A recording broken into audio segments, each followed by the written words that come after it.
So hello and welcome our dear students. Class 12th की mathematics में आप सभी का बहुत बहुत स्वागत है। वेलकम कर रहे हैं हम आपका। जैसा कि हम लोग 1.2 का इंट्रोडक्शन पार्ट देख रहे थे और हम लोगों ने फंक्शन को इससे पहले वाले वीडियो में बहुत ही अच्छे तरीके से समझा और डीपली समझा। नाउ अब हमको क्या करना है, अब हमको काइंड्स ऑफ फंक्शन देखने हैं।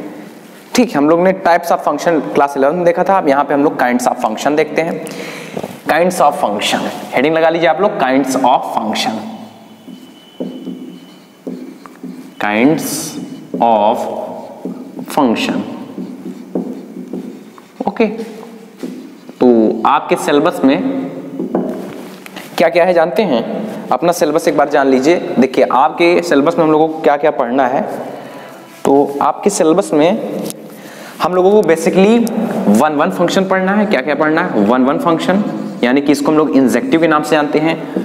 और हम लोगों को मेनी वन फंक्शन, बहुत डिटेल मेनी वन पे नहीं जाना है, लेकिन मेनी वन समझ लेना है। मेनी वन फंक्शन देख लेंगे हम लोग। फिर ऑन टू फंक्शन देख लेंगे, ऑन टू फंक्शन देखना है हम लोगों को। और एक इनटू फंक्शन आता है जो कि यहाँ नहीं है, देख लिया जाएगा, कुछ बड़ी बात नहीं है। इनटू फंक्शन हम लोग देख लेंगे। और एक होता है बाइजेक्टिव फंक्शन। क्या होता है? बाइजेक्टिव। बाइजेक्टिव मीन्स जब 1 और ऑन टू दोनों, सॉरी ये मेनी वन है, ऑन टू, ये दोनों फंक्शन एक साथ हो जाएंगे। कोई फंक्शन 1 और ऑन टू दोनों होगा तो बाइजेक्टिव उसको कह देते हैं। ठीक, तो इनटू ये आपके सिलेबस में नहीं है शायद। चलिए एक एक करके हम लोग सबका कल्याण करते हैं और अच्छे तरीके से समझेंगे कि 1 फंक्शन क्या होता है। इसको इंजेक्टिव कहते हैं, इसको सरजेक्टिव, या कुछ लोग सोरजेक्टिव कहते हो। मिनिमम फंक्शन है, इनटू फंक्शन, तो ये सब हैं। The first function which we are going to study here, that is 1 function, 1 और इंजेक्टिव फंक्शन। तो हेडिंग लगा लीजिए 1 फंक्शन। ठीक, इसको कुछ लोग इंजेक्टिव भी कहते हैं, इंजेक्टिव। ओके, तो ये हमारी हेडिंग हो गई। अब इसका डिफिनेशन, सबसे पहले क्या मैथमेटिकल डिफिनेशन जो होता है उसको अच्छी तरीके से हम लोगों को समझना है कि उसका मीन क्या निकलता है। हम मैथमेटिकल पे जोर क्यों देना चाहते हैं? जब आप हायर क्लास में जाओगे, हायर मैथ पढ़ोगे, यानी कि जैसे बीएससी में जाओगे, तो वहां पे जो आप थ्योरम्स प्रूफ करोगे वहां पे डिफिनेशन बहुत बड़ा रोल अदा करता है। इसलिए बार बार आपको जोर दे रहे हैं कि जितनी डिफिनेशन लिखवा रहे हैं और मैथमेटिकल डिफिनेशन जो है उसको अच्छे से समझिए, क्योंकि थ्योरम्स को प्रूफ करने में केवल और केवल डिफिनेशन आपकी मदद करेगा। आप सोच कहां तक पा रहे हैं वो आपको डिफिनेशन वहां तक ले जाएगी। तो इसलिए हायर मैथमेटिक्स को ध्यान में रखते हुए हम इसको पढ़ेंगे। ठीक, तो चलिए 1 की डिफिनेशन देखते हैं। 1 की डिफिनेशन क्या होगी? A function f from x to y is said to be injective or 1 function is said to be injective or 1 function or 1 function if, condition क्या है?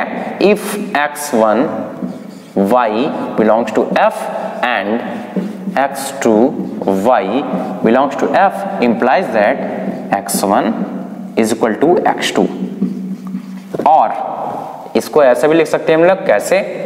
f of x1 is equal to f of x2 if f of x1 is equal to f of x2 implies that x1 is equal to x2। that is, इसका मतलब क्या हो गया? Distinct image in x,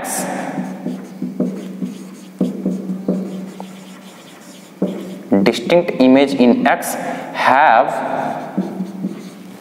distinct elements in x have distinct image in y। distinct element in x have distinct element in y, have distinct elements in y। Okay, तो इसको हम लोग समझते हैं। कहने का मतलब इसका क्या है? 1 कोई फंक्शन तभी और तभी होगा जब कह रहा है कि, सबसे पहले 1 मतलब क्या?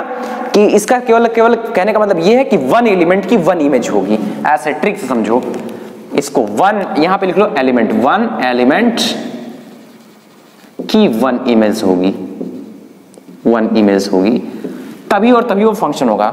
यानी कि सबसे पहली बात तो क्लियरली होना चाहिए कि वो फंक्शन है। अब उसमें से हमको जानना है कि वो वन वन फंक्शन कब होगा, तो वन वन फंक्शन तभी होगा पहली बात तो वो फंक्शन की पूरी कंडीशन सेटिस्फाई कर रहा हो, और फिर दूसरी बात एक कंडीशन और जोड़ दो, क्या, डिस्टिंक्ट एलिमेंट की डिस्टिंक्ट इमेज होनी चाहिए। यानी कि एक एलिमेंट की दो इमेज ना हो, एक एलिमेंट की एक ही इमेज होनी चाहिए, है ना, एक एलिमेंट की एक ही इमेज होनी चाहिए। अब ऐसा नहीं कि दो एलिमेंट की एक इमेज हो जाए, ऐसा बिल्कुल नहीं। हम क्या कर रहे हैं, वन एलिमेंट की वन इमेज, यानी कि डोमेन में जितने भी एलिमेंट रहेंगे सबका कोडोमेन में अलग अलग इमेज बनना चाहिए। ऐसा ना हो कि दो एलिमेंट की सेम इमेज हो जाए, वो मेनी वन वाले में चला जाता है। ऐसे जानो, कहने का मतलब ये है जैसे ये x ये y है, ठीक, यहां पे कोई दो एलिमेंट है, मान लो a b है और यहां पे एक एलिमेंट c है, ठीक, और ये f1 है और ये मान लो f2 है, इसमें भी सेम a b c है, ठीक। तो अगर ऐसा होगा, जानो मान लो c d है, अगर मान लो ऐसा होगा a का इमेज c बन रहा है, b का इमेज d बन रहा है, तो distinct element have distinct images. हर एक पार्टिकुलर एलिमेंट के लिए पार्टिकुलर इमेज वहां पे प्रेजेंट है। हम यही कहना चाह रहे हैं यहाँ पे, क्या कहना चाह रहे हैं कि हर एक एलिमेंट की अलग अलग इमेज होनी चाहिए। अब जैसे यहां पे अगर हम ऐसा कर दें तो ये तो फंक्शन तो है, फंक्शन तो है, लेकिन यहां पे दो एलिमेंट की एक इमेज हो गई है। ध्यान रखना अंतर यहां पे, लेकिन हमको चाहिए क्या, एक एलिमेंट की एक इमेज चाहिए, एक एलिमेंट की एक इमेज लिख दिया ना, distinct element in x have distinct element in y। तो डिस्टिंक्ट हर एक x के लिए डिस्टिंक्ट इमेज होना चाहिए y में, ओके। और देखिए जैसे ये x है ये y है, ठीक, तो तभी और तभी वो वन वन कहलाएगा। अब थोड़ा इसके डिफिनेशन को समझिए। डिफिनेशन कह रहा है, a function f from x to y is said to be injective और one one function if। Condition क्या है, अगर x1y ये एक पेयर है जो f में बिलोंग कर रहा है, x2y एक पेयर है f में बिलोंग कर रहा है, यानी कि x1 की एक इमेज y है और x2 की एक इमेज y है। ऐसा तभी संभव होगा, ऐसा तभी पॉसिबल होगा जब x और y, x1 और x2 दोनों इक्वल होंगे, है ना, x1 और x2 इक्वल होंगे, तभी ऐसा हो पाएगा कि दो एलिमेंट की सेम इमेज हो जाए ना। या अदर लैंग्वेज में कहना क्या चाहें कि अगर जैसे इस डिफिनेशन को इस तरीके से समझो कि ये दो सेट हैं x y, तो x1 और x2 किस में आएंगे, इसमें आएंगे x1 x2। x1 की क्या इमेज होगी fx1, x2 क्या होगी fx2, यही होगी ना, यही होगी। इस वाले को समझ रहे हैं। तो अगर कह रहा है कि अगर ये दोनों इक्वल हैं, fx1 अगर fx2 के इक्वल है तो ये जरूरी होगा कि x1 और x2 भी इक्वल होंगे। अगर मान लो ये fx1 बराबर fx2 है ना, तो जब दोनों बराबर हैं तो क्या हो जाएगा, अब एक ही, कोई रिपीटेड एलिमेंट नहीं होते हैं, मान लो ये बराबर हो गए और ये x1 x2 बराबर ना हुआ, तो इसका मतलब क्या हो जाएगा, इसकी इमेज भी यही, इसकी इमेज भी यही, जो कि वन वन फंक्शन नहीं होगा। वन वन फंक्शन में क्या होना चाहिए कि एक एलिमेंट की एक इमेज होनी चाहिए, एक एलिमेंट की एक इमेज होनी चाहिए। तो वही कह रहा है कि if fx1 is equal to fx2 है, तो ये जरूरी है कि x1 और x2 भी इक्वल होने चाहिए, नहीं तो दिखा दिया ना, नहीं तो क्या हो जाएगा, सेम मेनी वन फंक्शन हो जाएगा। ये जानो कि जब वन एलिमेंट की वन इमेज बनेगी तो वो वन वन फंक्शन होगा, यानी कि इंजेक्टिव फंक्शन होगा। और जब मेनी एलिमेंट की, यहां मेनी एलिमेंट हो गया ना, 1 2 1 से ज्यादा, मोर देन 1 हो गया, तो जब मेनी एलिमेंट की वन इमेज बन रही होगी तो वो मेनी वन फंक्शन होगा। जब वन एलिमेंट की वन इमेज बन रही होगी तो वो वन वन फंक्शन होगा। आपको एग्जांपल अगर देना चाहें, जैसे अगर इसका एग्जांपल हम लोग लें तो थोड़ा इसको क्लीन कर लेते हैं, इसको क्लीन कर लेते हैं, इस डिफिनेशन को फिर समझते हैं कि एग्जांपल है ना। बस वो वाली डिफिनेशन याद रखो, हर जगह प्रूफ करने में वही काम आता है। क्या मेन डिफिनेशन क्या है कि if fx1 is equal to fx2 है तो इंप्लाइज कर रहा है कि x1 is equal to x2। इसको समझो, पहले डिफिनेशन को समझो। कैसे, मान लो एग्जांपल अगर हम दे रहे हैं, एक एग्जांपल हमारे पास है, मान लो जैसे मान लो एक सेट है x कुछ इस तरीके से, आराम से समझो, आराम से समझो x, ठीक, और एक सेट मान लो यहाँ पे y है, ये y है। ठीक, मान लो यहाँ पे 1 2 एंड 3 एंड 4 इस टाइप के एलिमेंट्स हैं और यहाँ पे A B C D इस टाइप के एलिमेंट्स हैं। मान लो जो 1 की इमेज बन रही है वो A बन रही है, और 2 की जो इमेज बन रही है वो B बन रही है, और 3 की इमेज भी B बन रही है, और 4 की इमेज मान लो C बन रही है। ठीक, इस तरीके से इमेज बन रही है। तो हम क्या बोले कि यही डिफिनेशन होती है ना, वो जो इसके पहले वाली लाइन लिखे थे उसका मतलब भी यही है। ठीक, आप इस पे ही गौर करो। ठीक, इस पे गौर करो। तो कहने का क्या मतलब है कि जैसे मान लो अगर हम दो एलिमेंट कोई चूज कर लें, इसको x1 मान लें, ये x1 मान लें और इसको x2 मान लें, तो f ऑफ x1 देखें कितना है, तो f ऑफ x1 यानी कि f ऑफ 2 कितना है, f ऑफ 2 है b इक्वल टू b दिया हुआ है। ठीक, तो 3 कितना है, f ऑफ 3 कितना है, f ऑफ 3 कितना है, मतलब कि f ऑफ 3 कहने का मतलब इमेज ऑफ 3 b हमको मिल रही है। f ऑफ 2 कहने का मतलब इमेज ऑफ 2 हमको b मिल रहा है, तो f ऑफ 3 में b मिल रहा है। तो यहां से क्लियर है, यहां से हमें क्लियर है कि f ऑफ 2 जो है वो हमेशा इक्वल है किसके, f ऑफ 3 के। बट आप जानते हो जो 2 है वो इक्वल नहीं होता है 3 के, यानी कि x1 और x2 आपस में इक्वल नहीं है ना। तो ये वाला फंक्शन, ये जो फंक्शन है it's not a function, hence sorry function नहीं, 1 function, f is not 1 function. क्यों, हम क्या बोले, 2 की इमेज भी b हो जा रही है और 3 की भी इमेज भी b हो जा रही है। डिस्टिंक्ट इमेज पे डिस्टिंक्ट इमेज हमें चाहिए।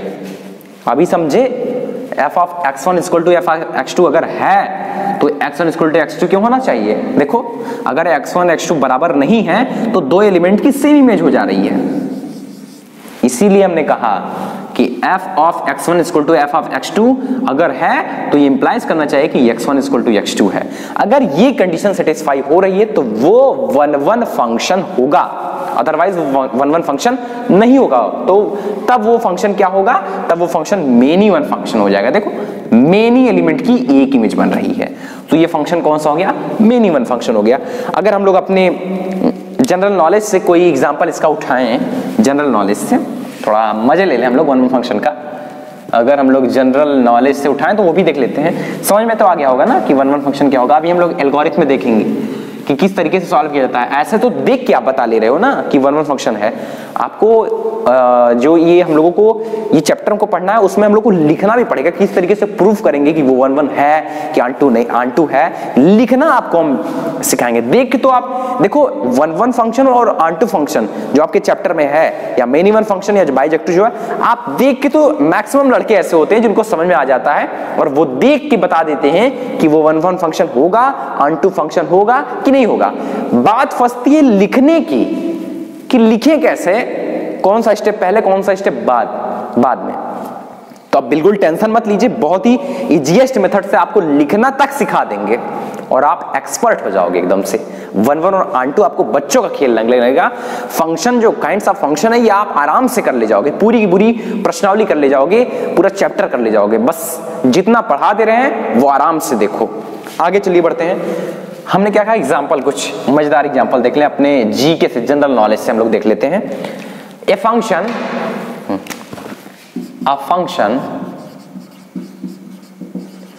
which associates to each country in the world,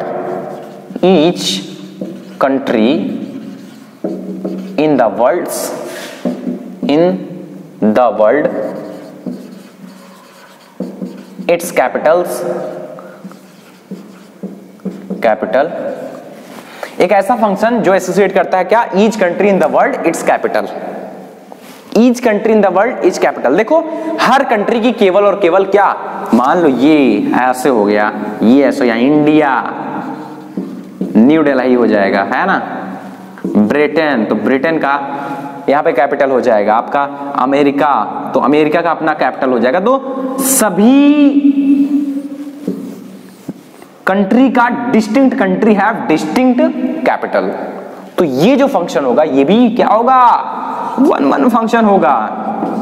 क्या होगा, 1 फंक्शन होगा। हर एक देश का अलग अलग कैपिटल यानी कि राजधानी होती है, तो ये भी कौन सा फंक्शन होगा? वन वन फंक्शन होगा। सो यही हम लोग बता रहे हैं, a function which associates to each country in the world it's capital is one one function, is one one function because different country have different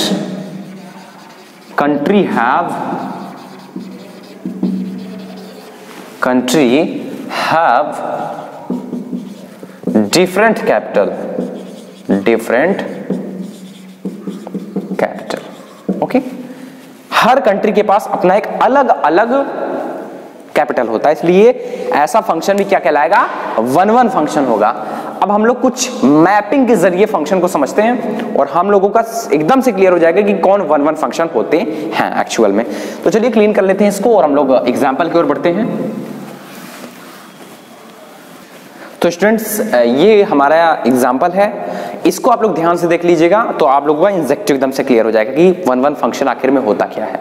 बस वन एलिमेंट की वन इमेज जहां होगी वो वन वन फंक्शन होगा, ठीक। यानी कि जब अगर इफ ऐसे हुआ ना, if f of x1 equal to f of x2 है, इंप्लाइज करना चाहिए कि x1 इक्वल टू x2, तो इसी और इसी स्टेट में वो क्या कहलाएगा कि वो वन वन फंक्शन है। चलिए आइए आगे समझते हैं हम लोग इसको। एक फंक्शन f1 है, एक फंक्शन f2 है, एक फंक्शन f3 है। हमको बताना है कि क्या f1 1 1 है, क्या f2 1 1 है, क्या f3 1 1 है। तो चलिए देखते हैं। f1 1 1 तभी होगा जब distinct element should have distinct image. तो a की अलग इमेज एक d है, b की एक अलग इमेज e है और c की अलग इमेज f है। तो इसका मतलब कि डिस्टिंक्ट एलिमेंट के पास डिस्टिंक्ट इमेजेस है।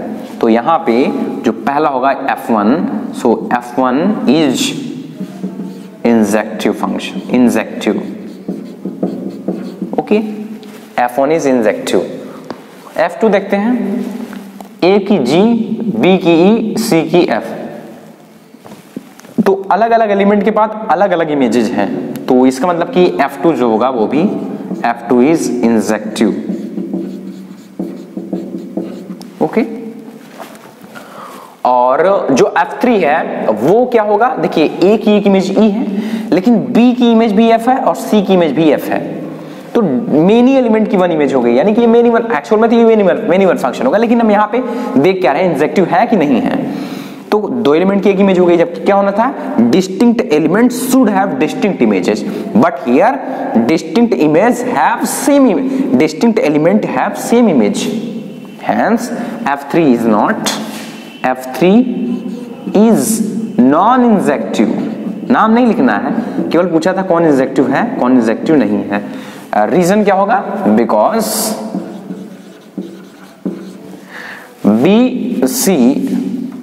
B and C have same images, okay. तो अब तो समझ गए होगे ना कि इंजेक्टिव कौन होगा, और इंजेक्टिव मतलब distinct element should have distinct image. अलग अलग एलिमेंट्स के पास अलग अलग इमेजेस होनी चाहिए, तो वो क्या कहलाएगा? One one. चलिए आइए कुछ अच्छी बातें हम लोग जान लेते हैं। क्या कि इफ, इसको लिख लीजिए, इसको मिटा दे रहे हैं और आगे हम लोग देखते हैं कुछ अच्छी बातें। एक अच्छी बात आपको बता दें, आपका जीवन धन्य हो जाए, ताकि ठीक जीवन धन्य कर लो सब लोग।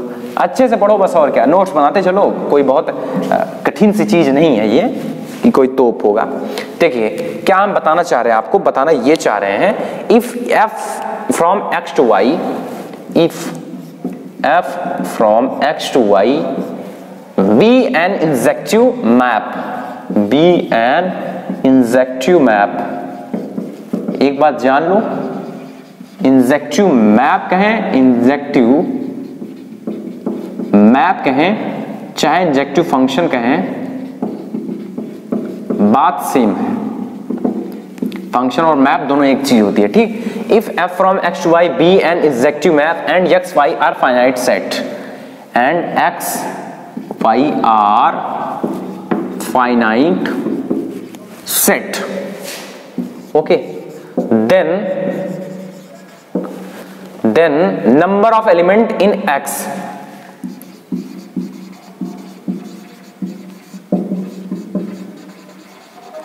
element in x will be always less than or equal to number of element in y.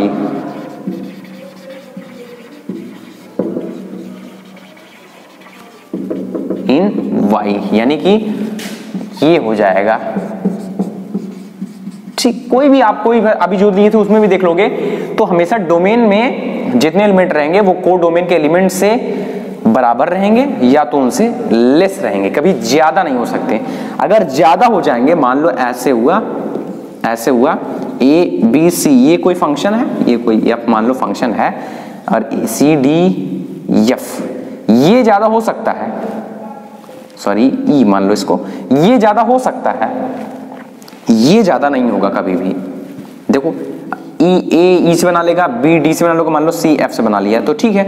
ये देखो जी ना होता तब भी काम चल जाता, जी है तब भी। देखो या तो बराबर या तो ज्यादा होगा, कौन?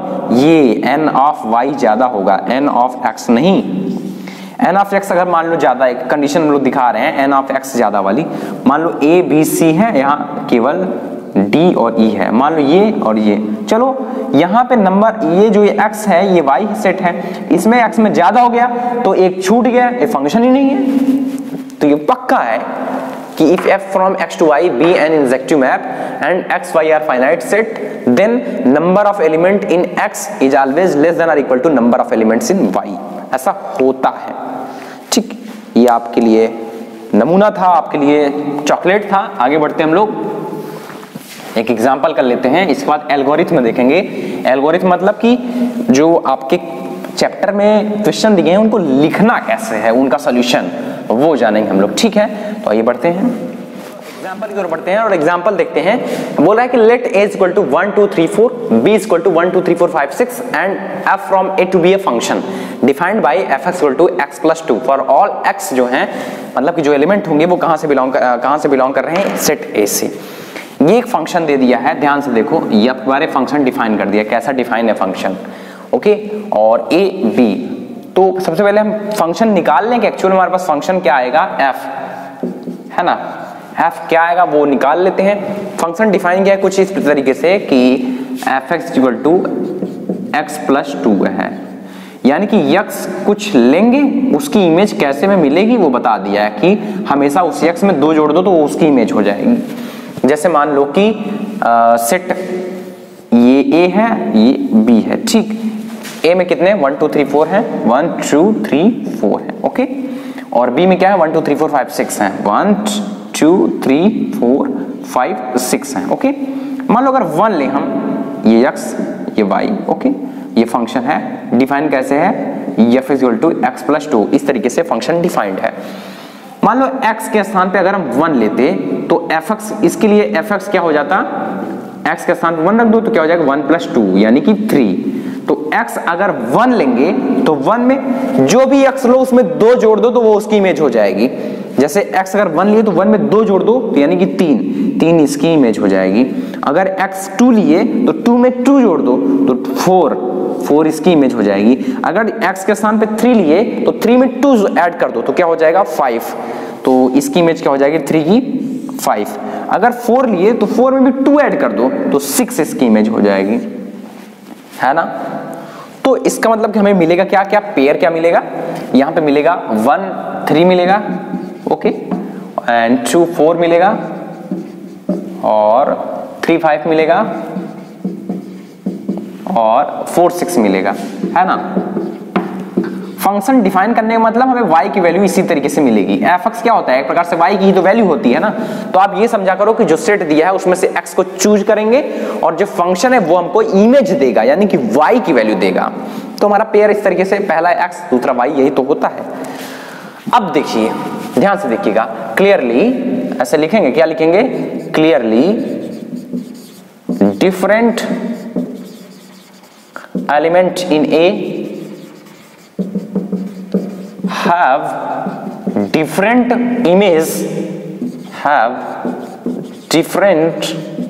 image under function f, under function F. So F from A to B is injection. आप इसको इंजेक्शन भी कह सकते हो, यानी कि ये इंजेक्टिव फंक्शन है. क्यों? Distinct element have distinct images, distinct images, distinct images. किसी भी दो एलिमेंट की सेम इमेज नहीं हुई, इसका मतलब कि ये कौन सा फंक्शन होगा? 1-1 फंक्शन होगा. आइए हम लोग अब एल्गोरिथम में देख लेते हैं कि जो लिखा रहेगा उसको लिखना कैसे है.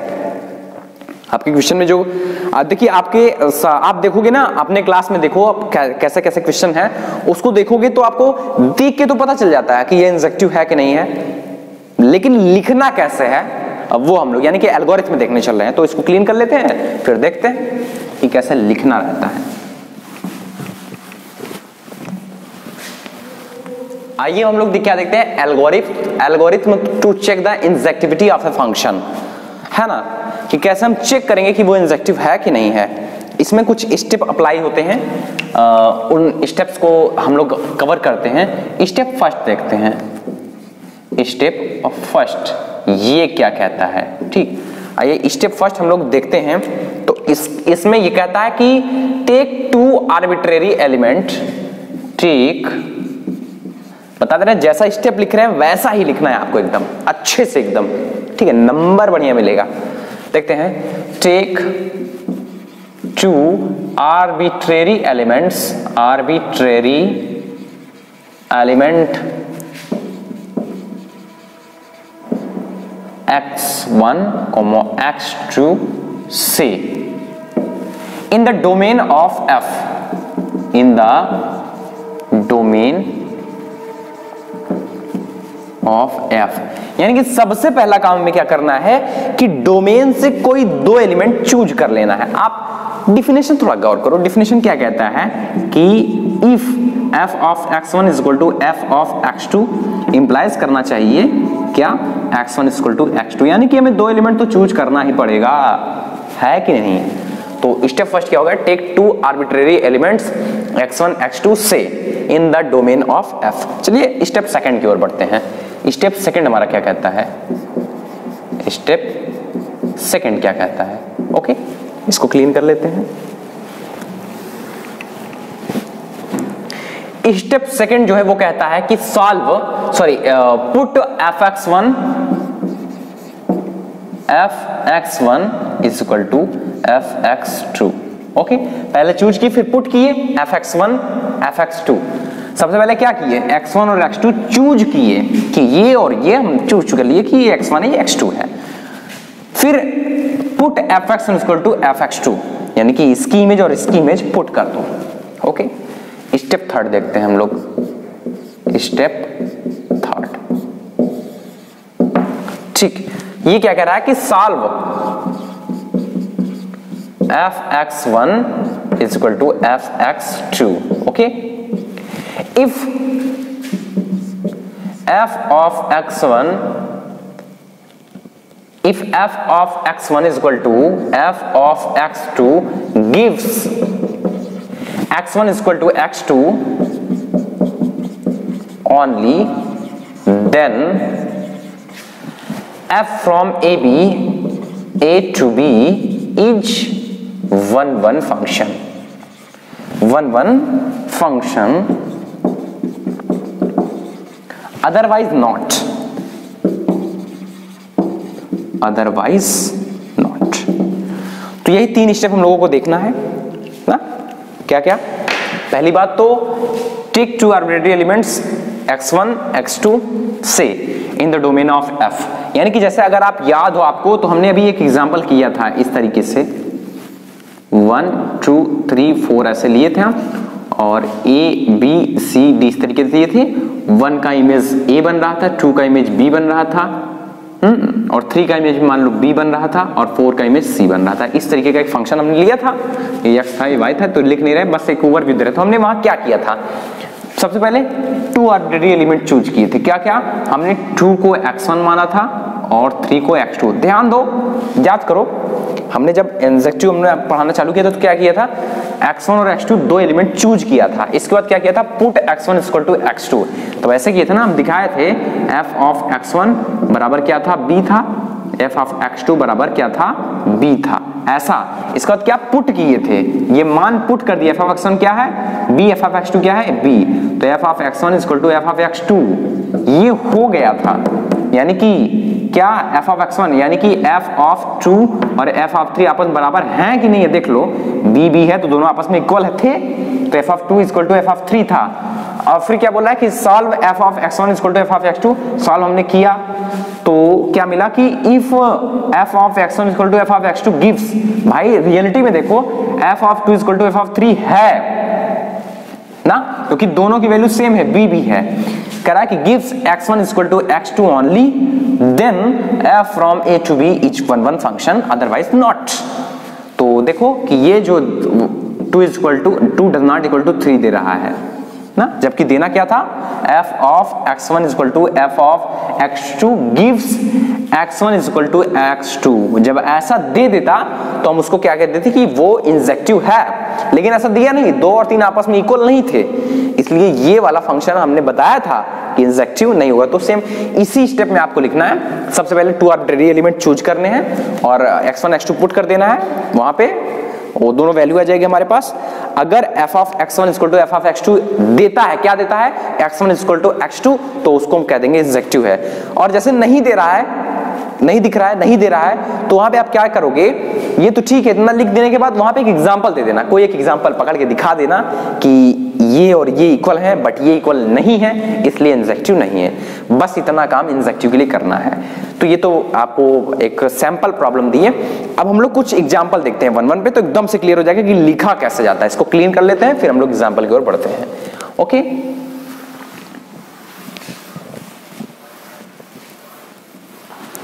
तो स्टूडेंट्स हम लोग एक क्वेश्चन लेते हैं। क्वेश्चन क्या कहता है, क्वेश्चन कह रहा है कि find whether the following function are 1-1 और नॉट। हमको फाइंड करना है कि ये जो फंक्शन दिए गए हैं ये 1-1 है कि नहीं है, और इसको लिखना कैसे है, इसी के थ्रू हम समझ जाएंगे कि 1-1 इंजेक्टिविटी दिखाने को लिखते कैसे हैं। एल्गोरिथम बता दिए, स्टेप हमने क्या यूज करने हैं। अब आराम से उसी स्टेप को फॉलो करते हुए हम प्रूफ करेंगे कि ये इंजेक्टिव है कि नहीं है, ठीक है। और इसी तरीके से आपको अपने जो आपका चैप्टर है उसमें क्वेश्चन को सॉल्व करना है, ठीक है। तो आइए देखते हैं सॉल्यूशन ऑफ फर्स्ट। सबसे पहले सॉल्यूशन ऑफ फर्स्ट देखते हैं हम लोग, सॉल्यूशन ऑफ फर्स्ट। आप याद करो स्टेप फर्स्ट क्या बताए थे, चूज 2 आर्बिट्रेरी एलिमेंट्स। ओके, सबसे पहले क्या करना है, 2 आर्बिट्रेरी एलिमेंट चूज करना है। तो क्या हो जाएगा, let x1 and x2 be 2 arbitrary element,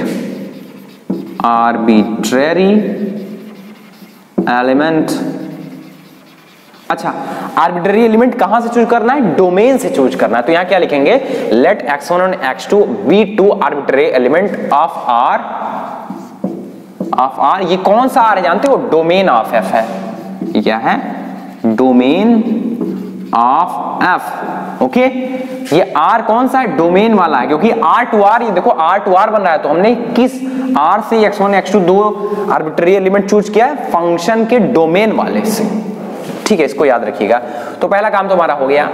अब दूसरा स्टेप क्या कहता है, सच दैट, कैसे, fx1 is equal to fx2, ठीक। आप जब ऐसे मैपिंग करके दिया रहेगा तो वहां देख लोगे कौन fx1 बराबर fx2 कौन दिख रहा है, वही 2 वाला एलिमेंट चूज कर लेते। देखो वहां पे हम दिख रहा था, हमें ऐसे था ना, 1 2 3 4 था, A B C D था, तो ये तो यहाँ पे देखो 2 और 3 की सेम बना दिख रहा था, तो यहाँ से इसको x1 माने थे, इसको x2 माने थे ना।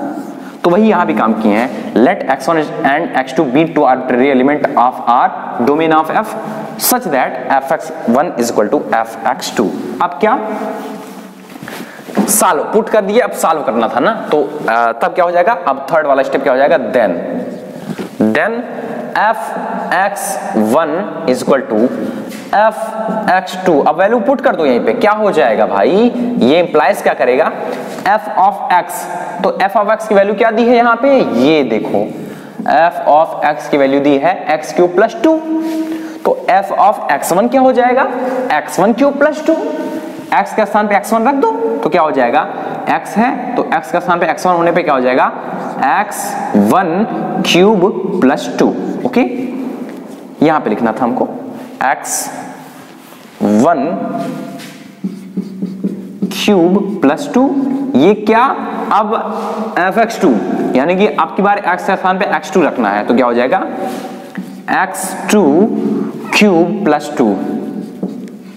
ओके, सो आप लोग जानते हो 2 से 2 कैंसिल हो जाएगा और ये क्या बचेगा, x1 cube is equal to x2 cube, और इससे क्या आएगा, x1 is equal to x2। तो आप देख रहे हो कि हमने पहला स्टेप क्या था, x1 x2 दो आर्बिट्रेरी एलिमेंट चूज करना है, दूसरा स्टेप क्या था, fx1 बराबर fx2 दिखाना है। अब पुट वैल्यू कर दो, वैल्यू पुट करने पे क्या हमको मिला, तो वही था ना कि अगर fx1 बराबर fx2 ये दे दे कि x1 बराबर x2 है तो वो क्या होगा, 1-1 फंक्शन होगा। और यहां पे ऐसा हो रहा है, इस फंक्शन के लिए f of x1 is equal to f of x2 अगर होगा तो x1 is equal to x2 दे रहा है। तो यहां पे हम क्या लिख देंगे, hence f is 1-1 function, f is 1-1 function from R to itself, from R to itself। Okay, तो ये इतना आपका होगा कि हाँ आपने दिखाया कि R जो है, सॉरी F जो है वो 1-1 फंक्शन है। तो यही स्टेप आपको अप्लाई करना है। क्या, पहला चूज 2 आर्बिट्रेरी एलिमेंट्स, दूसरा f of x1 equal to f of x2 दिखाओ, इसके बाद तीसरा f of x1 f of x2। कैसा, देखो पहला स्टेप क्या कहता है कि x1 x2 दो एलिमेंट चूज करो, दूसरा स्टेप बताता है कैसा एलिमेंट, ऐसा एलिमेंट जो f ऑफ x1 बराबर f ऑफ x2 हो। अब इसी f ऑफ x1 की और f ऑफ x2 की वैल्यू पुट कर दो। अगर f of x1 equal to f of x2 है तो x1 इक्वल टू x2 अगर आ गया तो हम उसको कह देंगे कि वो 1-1 फंक्शन है। फिर से देख लो, स्टेप फर्स्ट क्या कहता था, x1 और x2 दो आर्बिट्रेरी एलिमेंट चूज करना है, किस प्रकार का, such that f of x1 आपको f ऑफ x2 दिख रहा हो।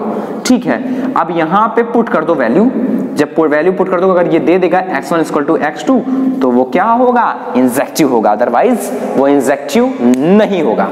आइए हम लोग सेकंड एग्जांपल देखते हैं। सेकंड एग्जांपल देखेंगे तो एकदम से क्लियर हो जाएगा। आइए अब देखते हैं सेकंड एग्जांपल। लिखना इसी तरीके से है आपको, ठीक, लिखना इसी तरीके से है। तो एक देखते हैं क्या होगा इसका सॉल्यूशन। ठीक, 2 लाइन में कर लेते हो तो थोड़ा लंबा जाए, 2 लाइन में कर ले रहे हैं। तो सॉल्यूशन देखते हैं। ओके, तो f ऑफ z, तो यहां फिर वही बात, क्या हमेशा x1 x2 दो आर्बिट्रेरी एलिमेंट चूज करो तो क्या हो जाएगा, let x1 and x2 be 2 arbitrary element of z। अब कौन सा z, ये डोमेन ऑफ f, वहां से चूज कर रहे हैं x1 x2।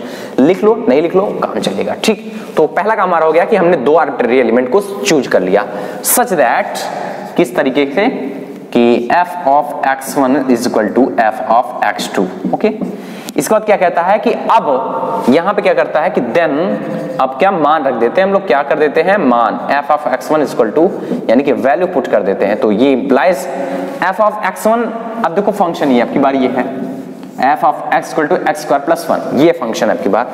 तो f ऑफ x1 क्या हो जाएगा, x के स्थान पे 1 रख दोगे तो क्या हो जाएगा, x1 का square plus 1 equal to f of x2 के स्थान पे क्या रखोगे, ये क्या हो जाएगा, x2 स्क्वायर प्लस 1। अब थोड़ा इधर देखो, 1 से 1 कैंसिल हो गया, तो दिया क्या ये जानते हो, x1 square equal to x2 square, और क्या दिया जानते हो, और दिया ये x1 इज इक्वल टू, यहां क्या आ जाएगा, प्लस माइनस x2 आ जाएगा। जबकि हम लोग डिफिनेशन क्या पढ़ के आ रहे हैं, x1 is equal to x2 only पढ़ के आ रहे हैं, जबकि यहाँ पे प्लस माइनस x2 आ गया। इसका मतलब क्या है, इसका मतलब ये 1-1 नहीं है, हमको केवल और केवल क्या चाहिए, x1 is equal to x2।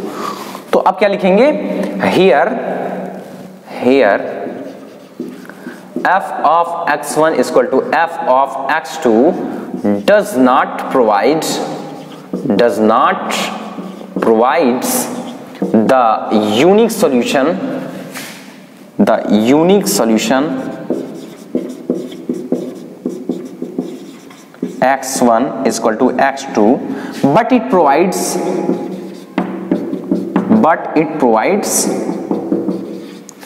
x1 is equal to plus minus x2. Hence क्या हो जाएगा? Hence f जो है वो 1-1 फंक्शन नहीं होगा. f is not 1-1 function. हमने बताया था आपसे कि जब 1-1 फंक्शन नहीं होगा तो एक एग्जांपल लेके आपको दिखा देना है कि वो 1-1 फंक्शन एक्चुअली में नहीं है. एग्जांपल जब नहीं होगा तो एक एग्जांपल दे देना पड़ेगा, और होगा तो कोई बात ही नहीं है. ठीक, तो आप क्या, अब यहीं से, अब इसीलिए हमने लाइन खींच दी थी, थोड़ा लंबा जा रहा था, तो ये यहां से इनफैक्ट आप यहां पे लिख दो इनफैक्ट. अब देखो इंटीजर था ना, तो इंटीजर से कोई दो एलिमेंट हम चूज कर ले रहे हैं. एक मान लो 2 चूज कर ले रहे हैं और एक -2 चूज कर ले रहे हैं. x की वैल्यू, x1 की वैल्यू एक 2 ले रहे हैं, x2 की वैल्यू -2. कोई भी एक पॉजिटिव एक निगेटिव नंबर लेके देख लोगे तो ये सही में हो जाएगा. देखो जैसे हमने x1 इक्वल टू 2 लिया, तो we take x1 equal to 2, x2 equal to -2. देखो तो f ऑफ x1 निकालते हैं, तो f ऑफ x1 यानी कि f ऑफ 2 अगर निकालोगे तो क्या हो जाएगा? f ऑफ x के स्थान पे 2 रखना है तो क्या हो जाएगा? 2 का स्क्वायर प्लस 1, तो क्या हो जाएगा? 2 का स्क्वायर प्लस 1 इक्वल टू 5 आ जाएगा. अब देखो f ऑफ -2 करोगे तो क्या हो जाएगा? -2 का स्क्वायर प्लस 1, अगेन 5 आ गया. अब यहाँ पे आप क्या देख रहे हो? यहाँ पे आप यही देख रहे हो कि 2 एंड -2 आर डिस्टिंक्ट एलिमेंट. क्या? Here 2 and -2 are distinct element, but it gives same image. और आप जानते हो 1-1 कभी भी सेम इमेज नहीं देगा. Distinct element should have distinct elements and distinct images. So this was 1-1 function. How we prove injectivity. हम इंजेक्टिविटी को कैसे प्रूव करेंगे, ये वो उसका एल्गोरिथम था. तो इसी तरीके से आपको जितने क्वेश्चंस कहेगा कि प्रूव करो कि वो इंजेक्टिव है कि नहीं है, या दिखाओ सो दैट फंक्शन इज 1-1 और नॉट, तो यहां पे आपको यही करना है. अगर 1-1 होगा तो बस यहीं तक रहने देना, 1-1 नहीं होगा तो एक एग्जांपल से इनफैक्ट ऐसे करके दिखा देना कि हाँ ये एक्चुअल में 1-1 नहीं है. हमने एक एग्जांपल लिया था, कोई भी दो एलिमेंट एक पॉजिटिव निगेटिव ले लो, काम हो जाएगा, वो सेम इमेज दे देगा. देखो 2 डिस्टिंक्ट एलिमेंट थे और वो सेम इमेज दे दिए, इसका मतलब कि ये 1-1 नहीं होगा. तो इसी तरीके से आपको लिखना है.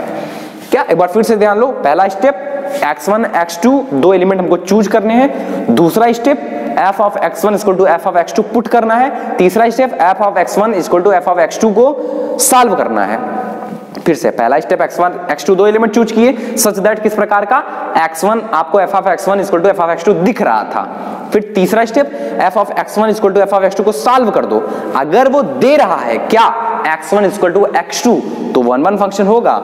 लेकिन देखो यहाँ पे x1 equal two plus minus x2 दे दिया था, यानी कि x1 does not equal to x2 है यहाँ पे, तो इसलिए ये 1-1 फंक्शन नहीं होगा. ओके, तो sorry x1 equal to x2 है, लेकिन एक्स्ट्रा भी कुछ है क्या, -x2. ओके, तो अब आगे बढ़ते हैं. अब हम लोग क्या पढ़ेंगे, ऑन टू फंक्शन या मेनी वन फंक्शन पढ़ेंगे. लेकिन इससे पहले इसको क्लीन कर लेते हैं. हम लोग क्लीन कर लेते हैं. उम्मीद है कि सब समझ गए होंगे. चलिए आगे बढ़ते हैं हम लोग. चलिए स्टूडेंट्स, अब हम लोग सेकंड अपना देखते हैं, जो कि बहुत डिटेल में नहीं पढ़ना है हमको. डिटेल में केवल 1-1 को पढ़ना है, ऑन टू को पढ़ना है, बाकी सबकी डिफिनेशन समझते चल रहे हैं. सेकंड हमको देखना है मेनी वन फंक्शन. हम लोग देख लें. ठीक, मेनी वन फंक्शन. तो मेनी वन फंक्शन क्या होगा? Many one function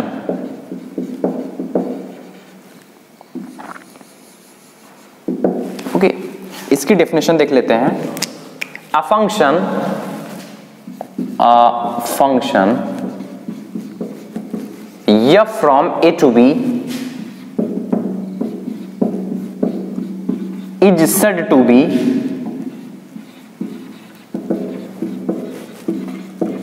said to be many one function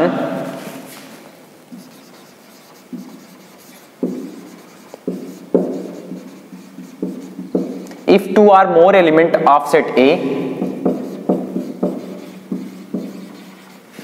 if two or more element of set A have the same image in B, have the same image in B, तो तभी और तभी वो क्या कहलाएगा, one many one function. यानी कि ये समझो कि जब वन एलिमेंट की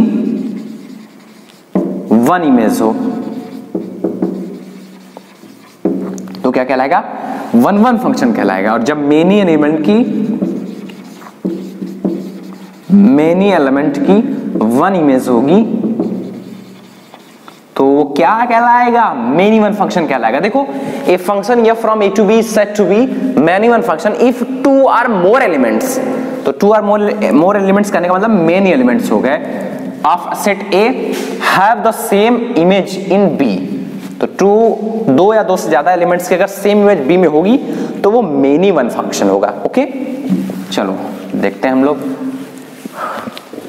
एग्जाम्पल देख लेते हैं, एक अच्छा सा एग्जाम्पल और हम लोग समझ लेंगे। If f from a to b and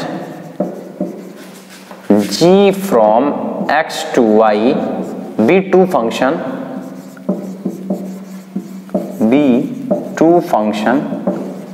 represented by the following diagram,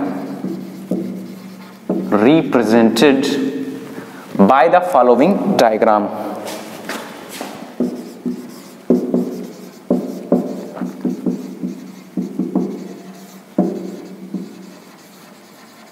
okay, और डायग्राम कैसे, कुछ इस तरीके से, जैसे मान लो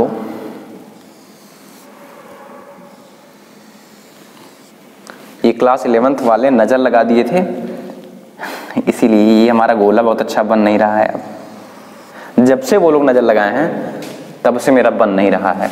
ओके, क्लास 11 में फंक्शन पढ़ा रहे थे, वो लोग नजर लगा दिए, वहां चाक से बना रहे थे, वहां तो अच्छा और अच्छा बना था। ठीक है, ये मान लो हमारा ए हो गया, सेट ए, ये बी हो गया, और ये जो फंक्शन होगा वो एफ टाइप का होगा। और इसमें मान लो A1, A2, A3, A4, A5 type के एलिमेंट, और बी सेट में B1, B2, B3, B4, B5 type के एलिमेंट हैं।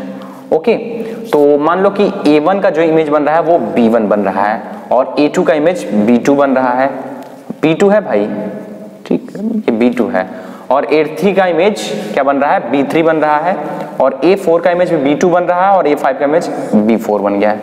ये एक हो गया, ये फंक्शन f है, और ये मान लो सेट x, ये y है, और इन जो फंक्शन बन रहा है ये मान लो z है। ओके, तो अब मान लो यहाँ पे x1, x2, x3, x4, x5 इस टाइप का एलिमेंट है। ओके, और सेट y में किस टाइप का एलिमेंट है, y1, y2, y3, y4, y5 type के एलिमेंट। ओके, मान लो x1 का जो इमेज बन रहा है वो y4 बन रहा है, और x3 का भी y4 बना देते हैं, x2 का मान लो हम लोग y2 बना देते हैं, और x4 का भी हम लोग अगर x4 का y3 बना देते हैं, और x5 का तो y5 ही रहने देते हैं। ठीक है, कुछ इस तरीके से हो गया। अब देखते हैं थोड़ा काम क्या हो रहा है। हमसे क्या दिया कि बताइए कि f और g ये मिनिमम फंक्शन है कि नहीं है, तो देखते हैं। देखो यहाँ पे क्या हो रहा है कि A2 की भी इमेज B2 बन रही है, और A4 की इमेज भी क्या बन रही है, B2 बन रही है। तो A2 की भी इमेज क्या बन रही है, B2 बन रही है, हाँ, और जो A4 है इसकी इमेज क्या बन रही है, B2 बन रही है। यानी कि दो या दो से ज्यादा एलिमेंट हो गए जिनकी सेम इमेज बन रही है। तो ये जो f होगा ये इज मेनी वन फंक्शन, क्या होगा, मेनी वन फंक्शन। g देखते हैं, g कैसा होगा। तो यहां पर अगर ध्यान से देखो आप, x1, x2 सब किसी न किसी से रिलेटेड हैं, लेकिन अगर ध्यान से देखोगे तो y4 के पास देखो थोड़ा, x1 है और यहाँ पे ये जो x3 है, ये दोनों क्या दे रहे हैं, ये दोनों सेम इमेज दे रहे हैं। हाँ, यानी कि मेनी एलिमेंट की वन इमेज हो गई, तो यानी कि मेनी वन फंक्शन हो गया। तो G is many one function, many one function. Okay, तो ये थी हमारी किसकी, मेनी वन फंक्शन की बात। तो आप आइए आप आगे बढ़ते हैं और ऑन टू फंक्शन की कुछ चर्चाएं करते हैं, उससे पहले इसको क्लीन कर लेते हैं। ओके, तो चलिए स्टूडेंट्स, अब हम लोग ऑन टू फंक्शन को समझते हैं, या जिसको हम लोग सुरजेक्टिव या कुछ लोग सरजेक्टिव के नाम से जानते हो, उसको समझते हैं। ठीक, तो put your heading on to function और surjective function. Okay, on to function और सुरजेक्टिव फंक्शन, और ऑन टू मैप या सुरजेक्टिव मैप। ओके, सो इसकी डिफिनेशन सबसे पहले हम लोग समझते हैं कि क्या हो सकती है। तो इसकी डिफिनेशन को इस तरीके से होती है कि if f from x to y be a function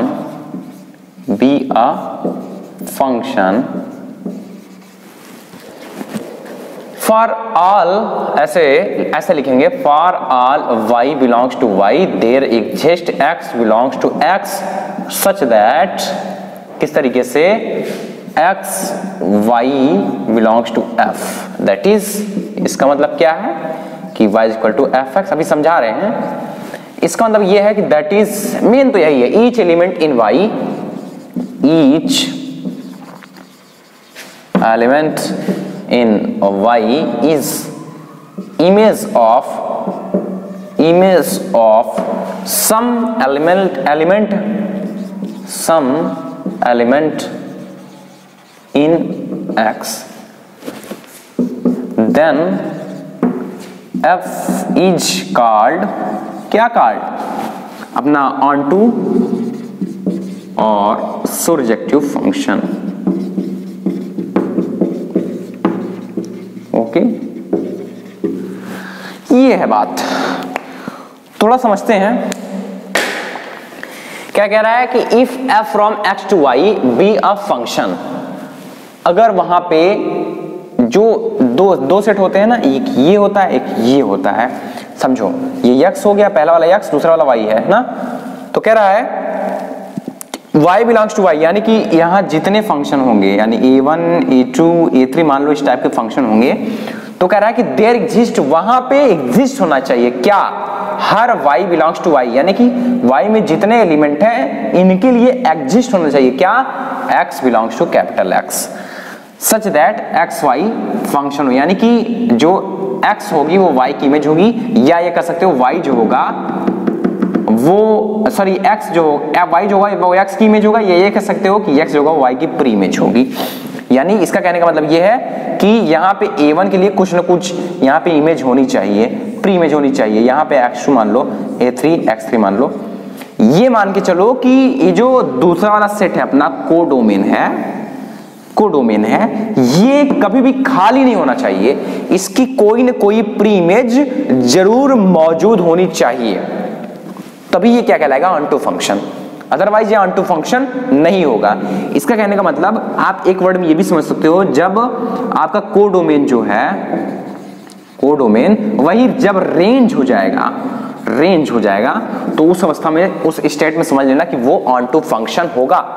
बस एक लाइन में ये समझो कि जो आपका कोडोमेन है वो उसका एक भी एलिमेंट खाली नहीं होना चाहिए, उसका कोई न कोई प्री इमेज इसके अपने डोमेन वाले में जरूर होना चाहिए। बस एक लाइन में समझो कि कोडोमेन में जितने एलिमेंट्स हैं उनकी कोई ना कोई इमेज डोमेन में जरूर होनी चाहिए, या एक वर्ड में ये कह लो कि जो कोडोमेन है वो खाली नहीं होना चाहिए, कोई ना कोई प्री इमेज आपके डोमेन में मौजूद होनी चाहिए। तो वही कह रहा है कि हर y में जितने एलिमेंट हैं, हर एलिमेंट्स के लिए x का वैल्यू होना चाहिए, such that y is equal to fx, ताकि y जो है fx जो है वो बराबर हो। ठीक, ओके, तो यही था ऑन टू फंक्शन। अब इसका एल्गोरिथम देख लेते हैं कि किस तरीके से हम लोग सॉल्व करेंगे, इसका तो हम लोग आगे बढ़ते हैं ना। ओके, उससे पहले इसको हम लोग क्लीन कर ले, चलिए क्लीन कर लेते हैं। तो स्टूडेंट्स आप एक बात तो जान गए होंगे कि जब तक आपको हम एग्जाम्पल घिसवा नहीं लेंगे तब तक आगे बढ़ नहीं सकते हैं। तो एल्गोरिथम पढ़ने से पहले हमको एग्जाम्पल देखना बहुत जरूरी है, बिना एग्जाम्पल देखे हम लोग आगे बढ़ नहीं सकते हैं। तो ये एग्जाम्पल देख लीजिए, आपका ऑन टू का जो कॉन्सेप्ट है वो एकदम से क्लियर हो जाएगा। ठीक, कुछ फंक्शन दिए हैं f1, f2, f3, ये फंक्शन दिया हुआ है।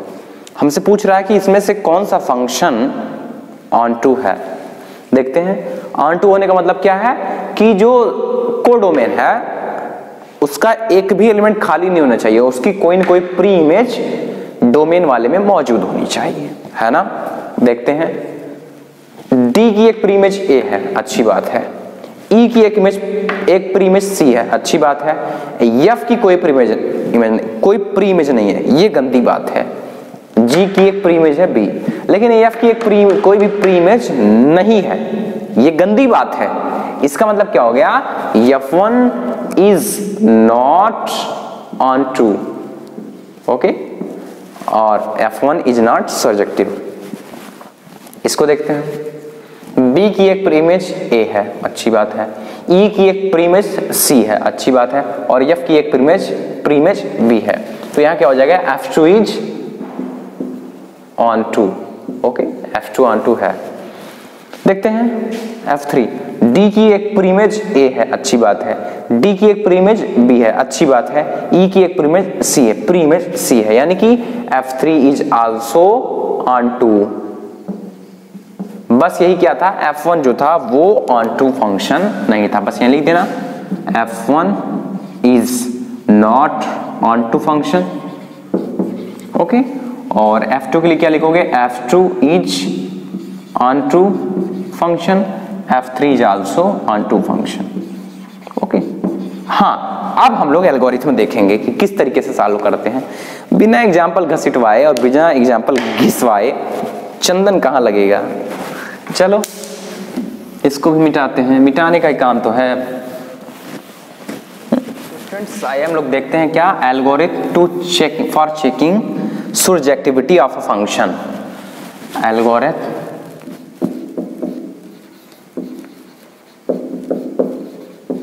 for checking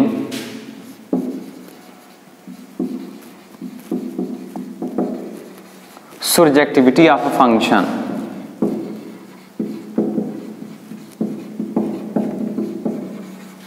of a function,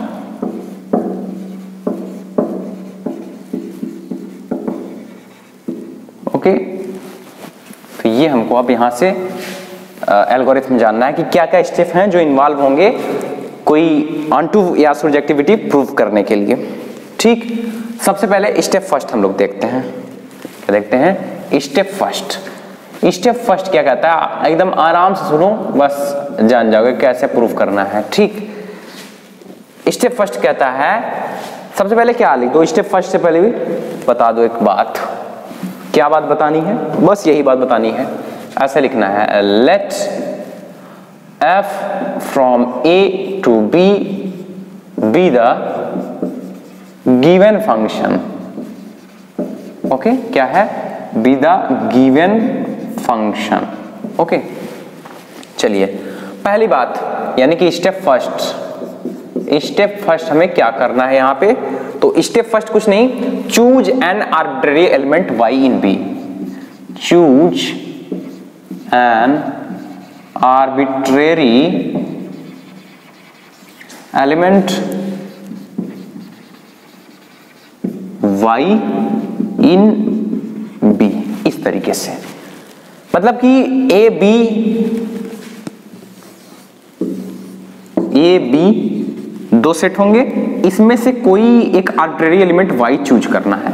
ठीक, आगे देखो, स्टेप सेकंड पे ध्यान देते हैं हम लोग। स्टेप सेकंड क्या कहता है, उसको क्लीन कर ले, एकदम बता रहे हैं, अच्छे से समझ जाओगे, बस ध्यान से देखते चलो। स्टेप सेकंड कहता है कि पुट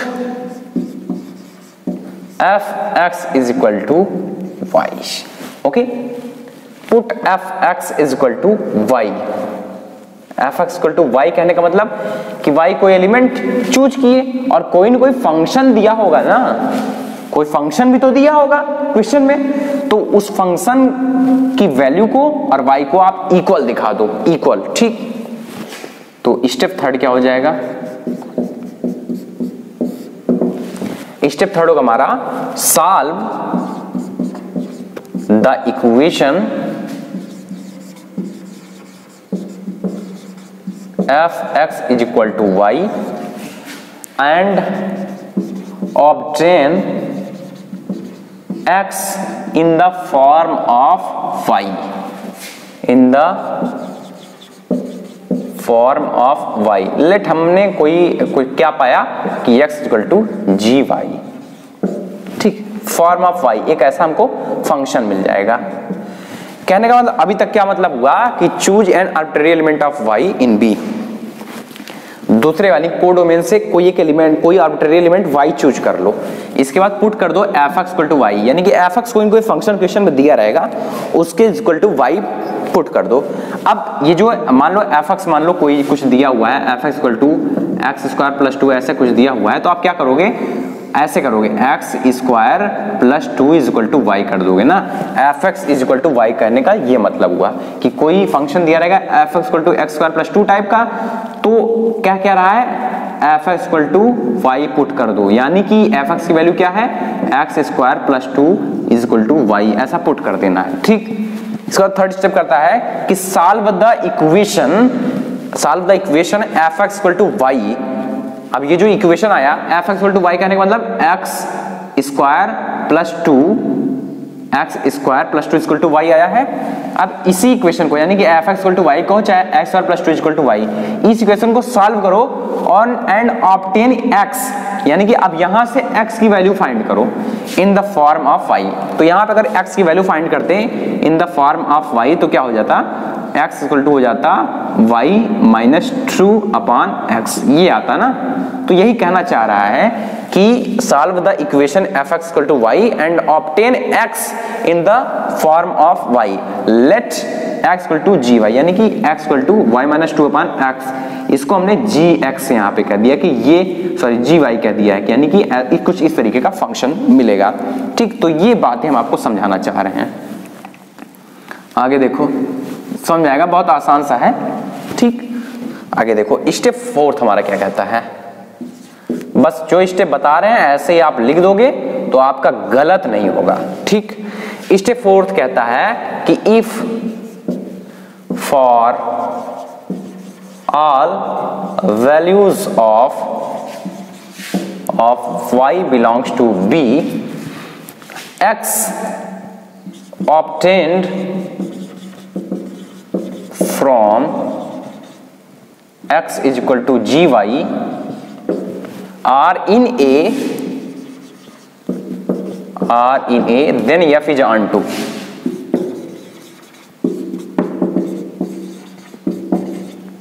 otherwise not।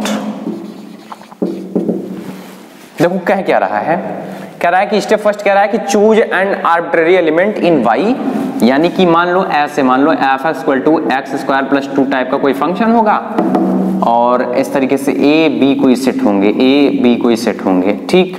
इस तरीके कोई फंक्शन होगा, a b कोई सेट होंगे, तो क्या कह रहा है कि यहाँ b से कोई एक एलिमेंट y चूज कर लेना, आर्बिट्रेरी एलिमेंट y चूज कर लोगे। इसके बाद क्या, f(x) = y बताए, ये भी कैसे करना है, यही f(x) की वैल्यू है, इसी के बराबर y कर दो। इसके बाद क्या करना है, third step, solve the equation f(x) = y। वो जो f(x) = y ये वाला पोर्शन मिला है, इसको सॉल्व कर दोगे। और कैसा सॉल्व करोगे, ऑब्टेन x, यानी कि यहां से x की वैल्यू फाइंड कर लेना इन द फॉर्म ऑफ y, यहां से x की वैल्यू को y के फॉर्म में फाइंड कर लेना। स्टेप फोर्थ कहता है कि इफ फॉर ऑल, जैसे मान लो यहाँ पे क्या वैल्यू आ गई, यहाँ पे वैल्यू आ गई x की आ गई है, मान लो y - 2/x आई है ना, y - 2/x आई है। तो कह रहा है कि if for all values of y belongs to B, for all values of y belongs to B, तो यहाँ पे कुछ एलिमेंट्स होंगे ना, कुछ एलिमेंट्स होंगे y के, तो जितने भी y हैं 2 3 4 5 6 ऐसे एलिमेंट दिए रहेंगे, तो इन सब एलिमेंट को यहाँ पे रखने का मतलब कि इस पूरे के पूरे को किस में रख देना, इसी फंक्शन में रख देना ना। एक एलिमेंट को रखने से अच्छा है कि इस पूरे फंक्शन को यही x का स्थान पर रख देना। अगर क्या कह रहा है कि if for all values of y belongs to b x obtained from xy x equal to gy, मतलब वही जो x की वैल्यू मिली है, अगर हर y के लिए वो x की वैल्यू है, उपस्थित है, प्रेजेंट है, किसमें, ये पहले वाले सेट A में, पहले वाले सेट A में, तो then f is onto, otherwise not. यानी कि कहने का मतलब बस ये समझो, हमारा कहने का मतलब क्या है कि आर्बिट्रेरी, सबसे पहला स्टेप क्या करना कि आर्बिट्रेरी एलिमेंट सेट बी से कोई y आर्बिट्रेरी एलिमेंट चूज कर लेना, ठीक है। इसके बाद सेकंड स्टेप क्या करना, f इक्वल टू y ऐसे पुट कर देना। फिर थर्ड स्टेप क्या करना कि सॉल्व करना इस वाले इक्वेशन को, f इक्वल टू y को, और ऑब्टेन करना x की value in the form of y के फॉर्म में x की वैल्यू ऑब्टेन कर लेना। थर्ड स्टेप हमारा होगा। और चौथा स्टेप होगा फिर यही जो x की वैल्यू मिलेगी ना, इसको फिर से इसी में पुट कर देना। अगर वो y दे दिया, y दे देगा, तो आराम से क्या समझ लेना कि हमारा ये ऑन टू है, नहीं दिया तो ऑन टू नहीं है। यही नेक्स्ट स्टेप करना है। एक्चुअल में आप करते क्या हो जानते हो, एक्चुअल में कर वही रहे हो, इसकी इमेज पता चल जाएगी है कि नहीं, प्री इमेज पता चल जाएगी है कि नहीं है। इसकी प्री इमेज जैसे यहाँ 2 है तो यहाँ 2 रख के देखते तो x की वैल्यू कोई न कोई आती जो यहाँ पे होती है कि नहीं। आप 3 रख के देखते x की वैल्यू कोई आती जो यहाँ होती कि ना होती वो देखते। एक एक करके देखने से अच्छा है इस पूरे को फंक्शन में रख दो, x के स्थान पे, x की वैल्यू है तो x के स्थान पे रख दो, y दे दिया तो काम हो गया कि नहीं हो गया। तो बस वही करना है आपको, तो पता चल जाएगा वो ऑन ट्रू है कि नहीं है। अब इसको हम लोग एग्जांपल से देखेंगे तो बहुत ही बेहतरीन तरीके से क्लियर हो जाएगा, और आपको विश्वास दिला रहे हैं कि आप अपने चैप्टर की एक एक क्वेश्चन सॉल्व कर डालोगे, ठीक है। चलिए सबसे पहले इसको क्लीन कर लेते हैं, फिर एग्जांपल देखते हैं हम लोग। चलिए फ्रेंड्स, अब हम लोग क्या देखते हैं, अब हम लोग क्वेश्चंस करते हैं सर्जेक्टिविटी दिखाने के लिए, यानी कि ऑन टू है कि नहीं है इसको शो करने का कुछ क्वेश्चंस करते हैं। तो देखिए कुछ क्वेश्चन दिया है, discuss the surjectivity of the following function. 2 function दिया है। पहला दिया है कि यह फ्रॉम R to R, यानी कि डोमेन भी रियल नंबर है और को डोमेन भी रियल नंबर है, given by x³ + 2 for all fx equal to x³ + 2 है, यहाँ fx is equal to x³ + 2, okay, for all x belongs to real number. और दूसरा जो दिया है f from z to z given by, यानी कि इंटीजर से इंटीजर में इसमें इमेज बन रही है, यानी कि इसका डोमेन भी इंटीजर है और को डोमेन भी इंटीजर है। तो given by fx equal to 3x + 2 for all x belongs to integer.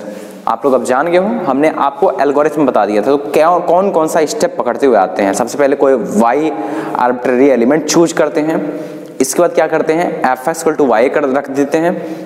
इसके बाद क्या काम करते हैं, वो जो fx इक्वल टू y उसको सॉल्व कीजिए और उसको वहां से क्या करते हैं x की वैल्यू फाइंड करते हैं इन द फॉर्म ऑफ y। इसके बाद क्या चेक करते हैं कि क्या y की सारी वैल्यूज देख के देखते हैं कि क्या x कोई न कोई मिल रहा है कि नहीं मिल रहा है ना। अगर मिलता रहता है तो वो ऑन टू फंक्शन है, और नहीं मिलता रहता है तो वो ऑन टू फंक्शन नहीं है। तो सबसे पहले सॉल्यूशन ऑफ फर्स्ट देखते हैं, सॉल्यूशन ऑफ फर्स्ट। आप देखो अब एल्गोरिथम आपको समझ में आ जाएगा इसका, ठीक। सबसे पहला स्टेप क्या था, हम लोग एक y आर्बिट्रेरी एलिमेंट चूज करते थे, तो यहाँ भी बस वही करना है, ठीक। ये फंक्शन दिया गया है, फंक्शन क्या है यहाँ लिख दे रहे हैं fx इक्वल टू x³ + 2 है, ये फंक्शन है, ठीक। चलिए एल्गोरिथम के हिसाब से चलते हैं। Let y be an arbitrary element, arbitrary, और आप जान लो हम लोग को डोमेन से चूज करते हैं ना, ऐसे यही पढ़े थे ना, ये था यहां से y एलिमेंट चूज करते थे, यानी ये क्या है को डोमेन है, ओके। इसको याद रखिएगा, हम लोग को डोमेन से चूज करते हैं। यही तो दिखाना रहता है ना कि को डोमेन का कोई एलिमेंट खाली नहीं, तो इसलिए वो ऑन टू है, इसलिए को डोमेन का एलिमेंट पहले चूज कर लो। Let y be an arbitrary element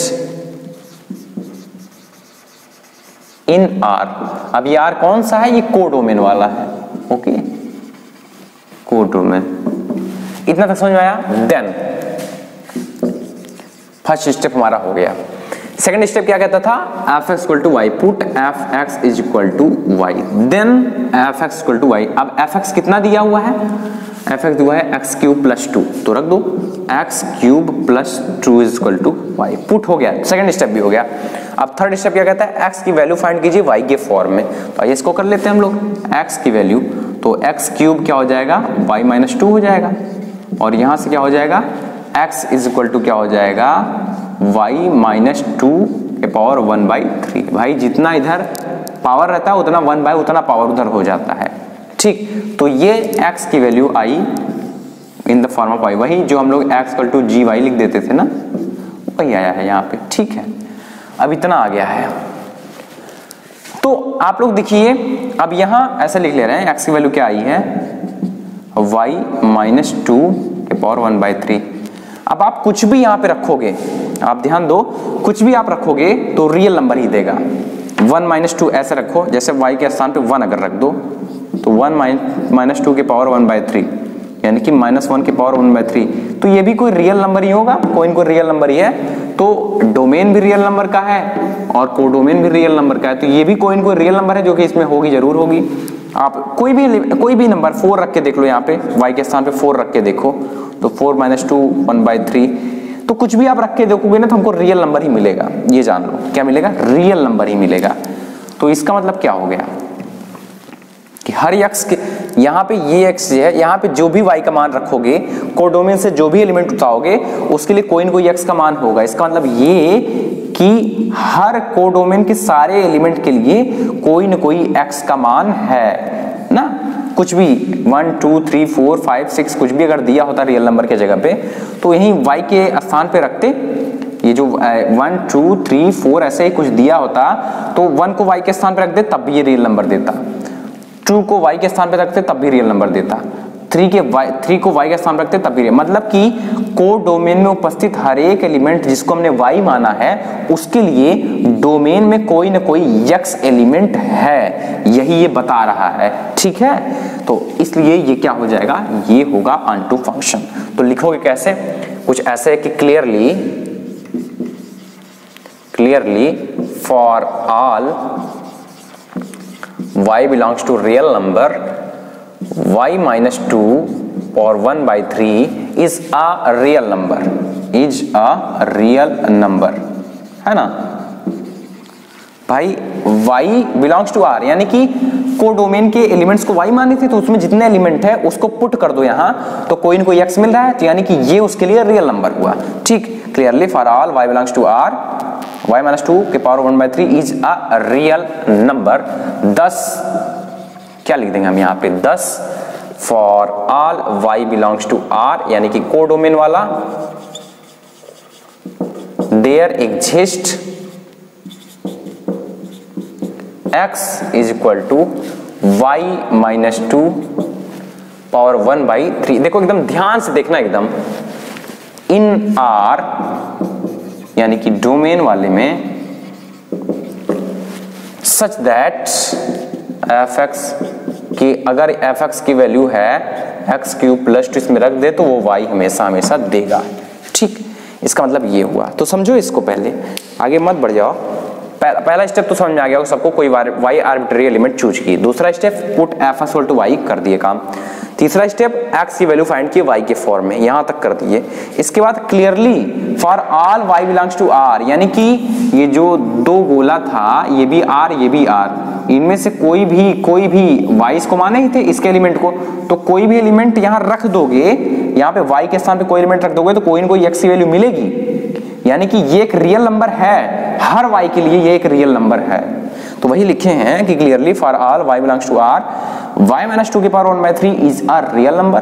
10 for all y belongs to r codomain जो रियल नंबर कहाँ, y बिलोंग्स टू, यही तो है कोडोमेन ना, कोडोमेन यही तो है कोडोमेन। तो वही लिख रहे हैं कि 10 for all y belongs to r there exist x belongs to y minus 2 के पावर 1/3 इन r, यानी कि डोमेन में कोई न कोई x की वैल्यू मिल रही है, तो यानी कि हर y की वैल्यू के लिए कोई न कोई x की वैल्यू मिल रही है, सच दैट f(x) = x³ + 2 यहां पे रख दोगे तो y मिल जाएगा।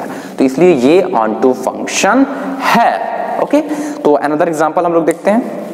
अनदर एग्जांपल क्या कहता है, आप दूसरा भी देख लो तो एकदम क्लियर हो जाएगा, ठीक। आइए हम लोग सेकंड वाला एग्जाम जो क्वेश्चन दिया है उसको देखते हैं, और अब तो क्लियर हो जाएगा एकदम, सबकी बार देखिएगा।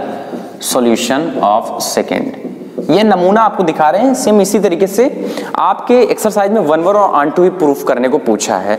1-1 सिखा दिए हैं, ऑन-टू का एल्गोरिथम ये है और 1-1 का एल्गोरिथम सिखा दिए हैं। तो इसी तरीके से करने हैं। अभी हम लोग ये वाला वीडियो जब हो जाएगा, इसमें काइंड्स ऑफ फंक्शन जब पढ़ लेंगे, तो अभी आपका एनसीईआरटी जो एग्जाम्पलर है, एनसीईआरटी में जो एग्जाम्पल है उसको भी हम लोग सॉल्व करेंगे और उससे एकदम से आपके माइंड में बैठ जाएगा। जान लो, जितनी प्रैक्टिस करोगे उतना ही आपके लिए फायदेमंद होगा। फिलहाल हम लोग सेकंड एग्जाम्पल अपना देखते हैं, क्वेश्चन देखते हैं।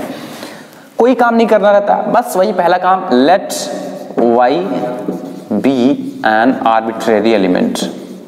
आर्बिट्रेरी एलिमेंट कहां से चूज कर रहे हो भाई? Of Z. कौन सा जेड? कोडोमेन। हमेशा कोडोमेन से ही चूज करते हो ना, क्योंकि कोडोमेन में यहाँ जेड है, इसलिए जेड ही लिखती है। ओके, सेकंड स्टेप क्या कहता है? Put F X is equal to Y. Second step यही कहता है। तो एफ एक्स की वैल्यू क्या है यहाँ पे? 3x + 2। तो 3x + 2 is equal to Y choose कर लो। तो यहां से मैं क्या x की वैल्यू निकालनी है इन द फॉर्म ऑफ y, तो क्या हो जाएगा? y - 2/3। यही आएगा ना, बाई 2 उधर जाएगा, -2 हो जाएगा और 3 इधर से डिवाइड में हो जाएगा। ठीक, डिवाइडेशन हो जाएगा। ठीक है, तो ये x की वैल्यू ये हमें मिल गई। तो थोड़ा देखो कि क्या देखना है। जैसे ये डोमेन है, ये डोमेन यहाँ भी इंटीजर, यहाँ भी इंटीजर, यानी डोमेन भी इंटीजर, कोडोमेन भी। हमें चेक करना है कि क्या जो कोडोमेन के सारे एलिमेंट हैं ना, कोडोमेन के सारे एलिमेंट, यानी कि जैसे मान लो 0 +1 +2 -1 -2 इस प्रकार के हैं। तो हमें चेक करना है कि क्या अगर कोई y पे यहाँ पे रखें एलिमेंट, y के स्थान पे कोई भी वैल्यू, सब y ही तो हैं, सब y ही हैं, तो कोई भी एक वैल्यू अगर चूज करके हमें क्या चाहिए? हमें हर एलिमेंट के लिए डोमेन में प्री इमेज चाहिए, है ना, प्री इमेज चाहिए। मान लो 0 रख के देख रहे हैं, तो देखिए 0 रख के थोड़ा y के स्थान पे क्या काम होता है? x = अगर y के स्थान पे 0 रख दे तो 0 - 2/3, ये हमको मिल रहा है -2/3, जो कि इज नॉट इंटीजर। यानी कि x की वैल्यू जब -2/3 होगा तभी और तभी x की इमेज हमें क्या मिलेगी? 0 मिलेगी। समझ रहे कि 0 अगर ये है तो इसकी प्री इमेज हमको क्या मिलनी चाहिए? -2/3। लेकिन -2/3 इंटीजर होता ही नहीं है, यानी कि इस सेट में -2/3 होगा ही नहीं। इसका कहने का मतलब ये है कि कोई एक ऐसा एलिमेंट हमको दिख गया है जिसका प्री इमेज डोमेन में नहीं है। इसलिए ये बात तो कंफर्म हो गई कि ये फंक्शन जो है वो ऑन-टू नहीं है। लेकिन कैसे, उसको देख लीजिए, आइए देख लेते हैं। और पिछले वाले में क्या था? पिछले वाले में कोई भी एलिमेंट, कोई भी y का एलिमेंट यहाँ पे रख दे रहे थे तो उसके लिए कोई न कोई x की वैल्यू मिल जा रही थी, जो कि रियल नंबर थी। लेकिन यहाँ पे क्या हो रहा है? एक देखो 0 हम लोग चूज किया, तो 0 y के स्थान पे जब रखे तो उसकी x की वैल्यू जो मिली, x की वैल्यू मिल रही है, लेकिन ऐसी वैल्यू मिल रही है जो इंटीजर में होता ही नहीं है। वो इंटीजर कहाँ है ना? तो इसका मतलब ये ऑन-टू नहीं है। तो लिखेंगे कैसे? ऐसे clearly, if y = 0 then x = -2/3 does not belongs to integer, thus y = 0 belongs to z। ये ऐसा करने पे does not have its pre-image, does not have its pre-image कहाँ? इन z। कौन से z? डोमेन वाले z में, है ना। hence f is not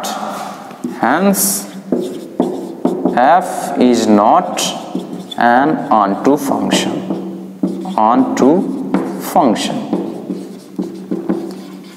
वहां पे क्या था? वहां पे y की कोई भी वैल्यू चूज कर रहे थे, कोई न कोई रियल नंबर मिल रहा था। यहाँ पे क्या है? y की पहली ही वैल्यू हमने 0 ही पुट की, तब से -2/3 मिल गया, जो कि एक इंटीजर नहीं है। तो इसका मतलब ये ऑन-टू फंक्शन नहीं और वो वाला ऑन-टू फंक्शन था। तो इतना सिंपल होता है ऑन-टू फंक्शन। ठीक है, तो ये कुछ एग्जांपल्स से ऑन-टू फंक्शन के, और हमने एल्गोरिथम देखा। एल्गोरिथम इसी तरीके से आपको करना है 1-1 और ऑन-टू को। आइए हम लोग आगे चलते हैं। एक फंक्शन होता है इनटू फंक्शन, आपके सिलेबस में नहीं है, उसको भी जान लेते हैं। और इनटू के बाद एक हम लोग देख लेंगे बाइजेक्टिव फंक्शन। इसके बाद आपका काइंड्स ऑफ फंक्शन कंप्लीट हो जाएगा। तो इसके बाद एग्जांपल करना रहेगा। तो आइए आगे बढ़ते हैं, हम क्लीन कर लेते हैं इसको। तो चलिए स्टूडेंट्स, हम लोग आगे बढ़ते हैं और एक फंक्शन पढ़ लेते हैं जो आपके सिलेबस में नहीं है, वो है इनटू फंक्शन। जान लो इनटू फंक्शन क्या होता है। ठीक, इनटू फंक्शन, इसके बारे में भी जान लो। कुछ नमूना होता नहीं है, इसकी डिफिनेशन जान लोगे तो जैसे डिफिनेशन सुनोगे तुरंत समझ जाओगे क्या होता है ये। इसमें क्या होगा, कुछ नहीं, a function f from a to b is an into function, is an into function if there exists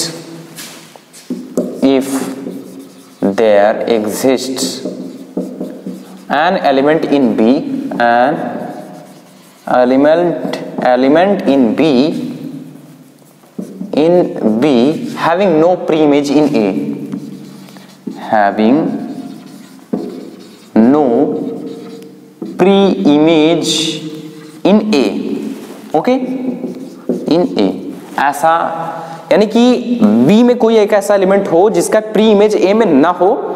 अगर इस प्रकार का कोई फंक्शन होगा तो उसको हम क्या कहेंगे, इनटू फंक्शन। अगर एग्जांपल हम देना चाहें, मान लो एग्जांपल हम देना चाहें, let f from a to b any function, f from a to b ये कोई फंक्शन है और इसमें कुछ इस तरीके के एलिमेंट हैं, दिखा रहे हैं हम, आराम से देखना, a1 a2 a3 a4 a5 इस तरीके के एलिमेंट्स हैं और उसमें b1 b2 b3 b4 b5।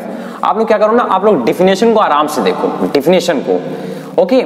तो चलिए देखते हैं, मान लो a1 का जो इमेज है b1 बन गया, a3 का इमेज b4 बन गया और a4 का इमेज b4 बन गया और मान लो a5 का इमेज b5 बन गया और मान लो कि a2 का इमेज b1 बन गया, मान लो ऐसा बन गया, ठीक।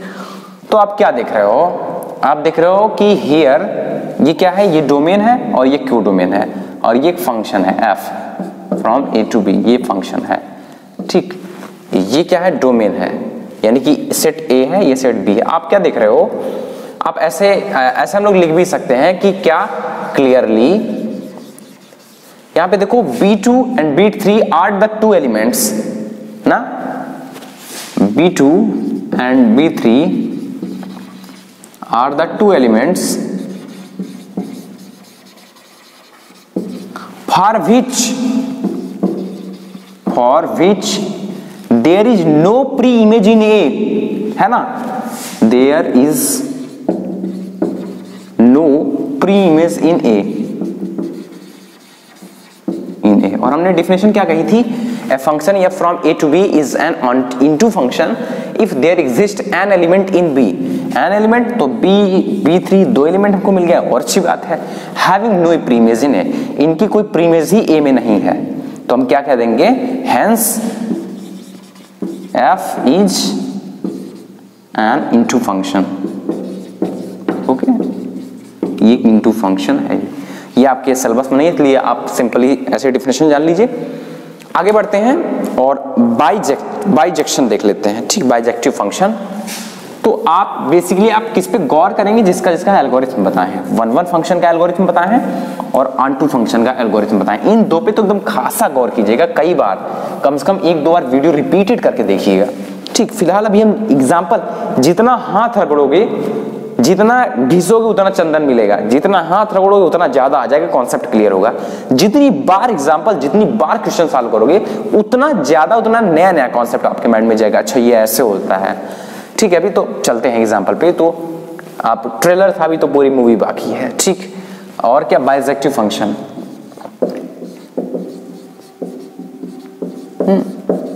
या मैप, बाइजेक्टिव मैप, ओके। ये क्या नमूना होता है भाई, इसमें कुछ नहीं होता, a function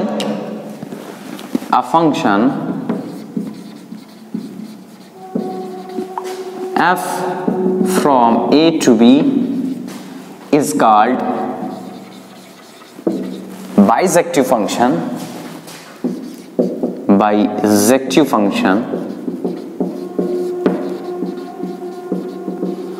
if it is 1 as well as on2, on to function. Okay, जब 1 1 और ऑन टू दोनों होगा तो उस केस में हम कहेंगे कि वो एक बाइजेक्टिव फंक्शन है। ओके, बाइजेक्टिव फंक्शन है।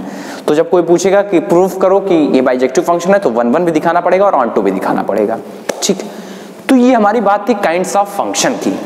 उम्मीद है कि आपको काइंड्स ऑफ फंक्शन का ये लेक्चर बहुत ही अच्छे तरीके से समझ में आया होगा, आपकी एक एक बात क्लियर हो गई होगी, और जो नीचे वाली लाइन में कुछ दिमाग में रह जाता है वो आप एग्जाम्पल, जब ज्यादा एग्जाम्पल देखोगे तो वो अपने आप क्लियर होता जाएगा। ओके, तो आज के लिए इतना ही करते हैं, मिलते हैं नेक्स्ट वीडियो में सम एनसीईआरटी एग्जाम्पल के साथ। Bye bye.